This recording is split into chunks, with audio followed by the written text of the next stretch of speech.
Aunty তুমি কি জানো আজকে আঙ্কেল তোমার জন্য ফুল নিয়ে এসেছে? সত্যি হ্যাঁ। লোকটা যে কি করে না এই বয়সে কয় আমাকে ফুল দাও বয়স এখন হ্যাঁ ও বুঝে না ফুল টুল বলে ও আমার নাচতে করে কোনো কিছু বুঝে না।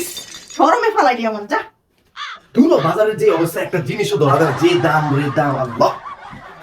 বউর একটু খুশি করি, ফুলের কথা কইয়া। ও বউ, ও বউ, তুমি কই? আরে এদিকে তাকাও। আরে আরে তাকাও, আরে একটু তাকাই দেখো না, তোমার দিকে কি আছে? আরে একটু তাকাও। এই যে ফুল কত সুন্দর, এটা ফুল কত সুন্দর, এটা তো ফুল। এটা ফুল, ফুল? হ্যাঁ এটা তো ফুল, ফুলকপি এটা সুন্দর। এই যে বাজার আছে দেখছো, তোমার দিকে তো কই দিচ্ছে, এই বাজার গেছি, টমেটো সিম দুই না মাথা তেল কোনো ভালো দিয়ে দেবো তারা। তোমার তোমার তোমার ফুল তো কিনে এনেছো তোমার আপনি অনেক ফুল লয়ে এসেছো তোমার তো সব খারাপ, তোমার ভালো তেল তেলের মতো। খাও তো লোক একটা ম্যানেজ খারাপ করে দাও খাও মনে রাম ফুল কপি লেইছে